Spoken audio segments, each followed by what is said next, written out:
Supportive Learning Environment Overview.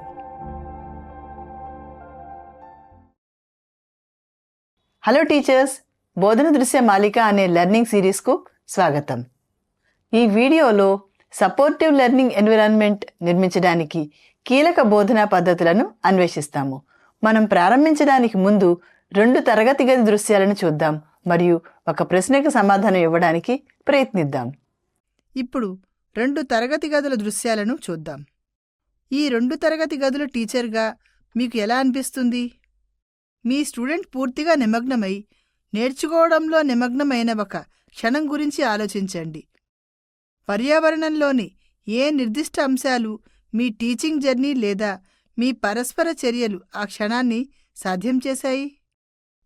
ఆ క్షణాలను సాధ్యం చేసిన దాని గురించి మనం ఆలోచిస్తే మనం ఒక కామన్ థీమ్ గమనించవచ్చు: పర్యావరణం.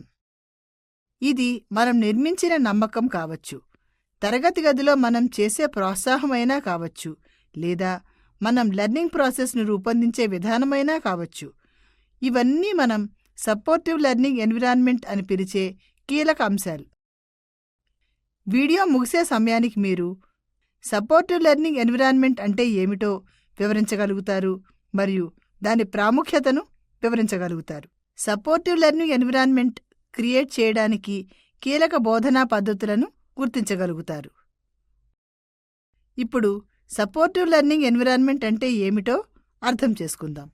ప్రతి విషయంలో టీచర్ మరియు స్టూడెంట్స్ మధ్య మరియు స్టూడెంట్స్ మధ్య విశ్వాసం మరియు గౌరవం కేంద్ర బిందువుగా ఉంటుంది. ప్రతి ఒక్కరూ విలువైన వారిగా మరియు అర్థం చేసుకున్న వారిగా భావిస్తారు మరియు సానుకూల వాతావరణాన్ని సృష్టిస్తారు. ఈ వాతావరణంలో స్టూడెంట్స్ నేర్చుకోవడానికి ప్రేరేపించబడతారు. పరిస్థితులు కఠినంగా మారినప్పటికీ ప్రతి అడుగులోనూ తమకు మద్దతు ఉందని వారికి తెలుసు. అదే సమయంలో వారు ఎదుర్కొంటున్న సవాళ్లను స్వీకరించడానికి వారిని ప్రోత్సహిస్తారు. సహాయక అభ్యసన వాతావరణం చాలా ముఖ్యమైనది, ఎందుకంటే ఇది విశ్వాసం, అనుబంధం మరియు గౌరవాన్ని పెంచడానికి సహాయపడుతుంది. స్టూడెంట్స్ పాఠశాలలో మరియు జీవితంలో బాగా రాణించడానికి ఈ విషయాలు అవసరం. స్టూడెంట్స్ సురక్షితంగా మరియు విలువైన వారిని భావించినప్పుడు వారు కలిసి పనిచేయడానికి వ్యక్తులలో ఉన్న ఇండివిడ్యువల్ డిఫరెన్సెస్ని అప్రిషియేట్ చేయడానికి మరియు వారి లెర్నింగ్ బాధ్యత తీసుకునే అవకాశం ఎక్కువగా ఉంటుంది. చివరికి సపోర్టివ్ లెర్నింగ్ ఎన్విరాన్మెంట్ కేవలం పాఠశాల పని కంటే ఎక్కువ. ఇది స్టూడెంట్స్ సురక్షితంగా భావించే కొత్త విషయాలను ప్రయత్నించడానికి ప్రోత్సహించబడే మరియు వారి పూర్తి సామర్థ్యాన్ని చేరుకోవడంలో మద్దతు ఇచ్చే ప్రదేశం. సపోర్టివ్ లెర్నింగ్ ఎన్విరాన్మెంట్ నిర్మించడంలో బోధనా పద్ధతులు కీలక పాత్ర పోషిస్తాయి. సహాయక అభ్యాస వాతావరణాన్ని నిర్మించడానికి 4 కీలక బోధనా పద్ధతులు ఉన్నాయి. ఒక్కొక్కటి వివరంగా చూద్దాం. మొదటిది, టీచర్ స్టూడెంట్స్ అందరినీ గౌరవంగా చూస్తారు. టీచర్ స్టూడెంట్స్ అందరితో మర్యాదగా, దయగా, శ్రద్ధతో మాట్లాడటం మరియు ప్రవర్తించటం ద్వారా విద్యార్థులపై గౌరవాన్ని చూపుతారు. దీనివల్ల విద్యార్థులు తాము ముఖ్యమైనవారు, విలువైనవారు అని భావిస్తారు. దీనివల్ల సానుకూలంగా ఆత్మీయతతో నిండిన తరగతి గది ఏర్పడుతుంది. ఉదాహరణకు, తరగతి గదిలో టీచర్ అందరికీ గుడ్ మార్నింగ్ అని చెప్పడం ద్వారా తరగతిని ప్రారంభిస్తారు మరియు ప్రశ్నలు అడిగేటప్పుడు ప్రతి స్టూడెంట్స్ పేరును ఉపయోగిస్తారు. ఒక స్టూడెంట్ సమాధానం ఇచ్చినప్పుడు టీచర్ షేర్ చేసినందుకు థ్యాంక్ యూ లక్ష్మి. ఒక స్టూడెంట్ కన్ఫ్యూజ్డ్గా కనిపిస్తే టీచర్ సున్నితంగా సారీ, నేను దానిని మరొక విధంగా వివరిస్తాను అని అంటారు. తదుపరి, టీచింగ్ బిహేవియర్. టీచర్ స్టూడెంట్స్తో పాజిటివ్ లాంగ్వేజ్ ఉపయోగించడం. సానుకూల భాషను ఉపయోగించడం అంటే టీచర్ స్టూడెంట్స్ని ప్రోత్సహించే మరియు ప్రేరేపించే విధంగా స్థిరంగా మాట్లాడటం.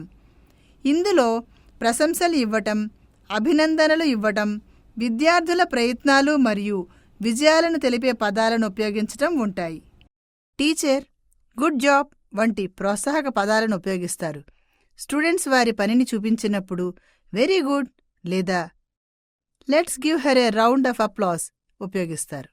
The next teaching practice is teacher responding to student needs in a classroom. అంటే స్టూడెంట్స్ కష్టపడుతున్నప్పుడు మరియు సహాయం చేయడానికి చర్యలు తీసుకుంటున్నప్పుడు టీచర్ స్టూడెంట్స్ అవసరాలకు ప్రతిస్పందిస్తాడు.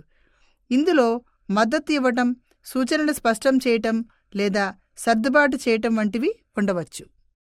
ఉదాహరణకు గ్రూప్ వర్క్లో ఆరవ్ అనే చురుకైన స్టూడెంట్ నిశ్శబ్దంగా కూర్చోవటం మరియు పాల్గొనటం లేదు. టీచర్ అతనిని సమీపించి, ఆరవ్, నువ్వు ఈరోజు కొంచెం సైలెంట్గా ఉన్నట్టు అనిపిస్తుంది, అంతా ఓకేనా?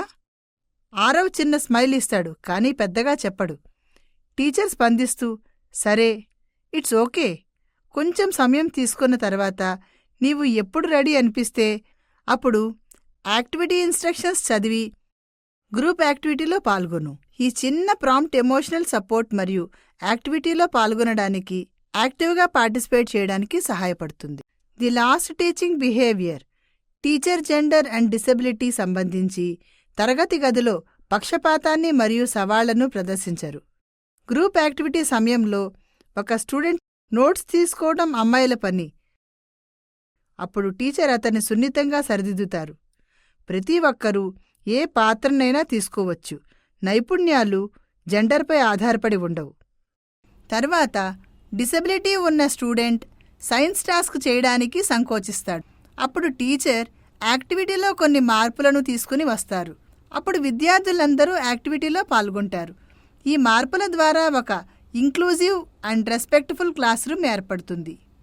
మనం ఇప్పుడు వీడియో చివరికి వచ్చాము.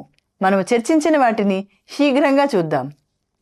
సపోర్టివ్ లెర్నింగ్ ఎన్విరాన్మెంట్ అంటే ఏమిటి మరియు సహాయక అభ్యాస వాతావరణం యొక్క ప్రాముఖ్యత గురించి మనం చర్చించాము. తర్వాత మనం సపోర్టివ్ లెర్నింగ్ ఎన్విరాన్మెంట్ని ప్రోత్సహించడానికి కీలకమైన బోధనా పద్ధతులతో ముందుకు వెళ్ళాము. రాబోయే వీడియోలో సపోర్టివ్ లెర్నింగ్ ఎన్విరాన్మెంట్ని పెంపొందించడానికి మనము వేర్వేరు స్ట్రాటజీస్లోకి ప్రవేశిస్తాము. Thank you.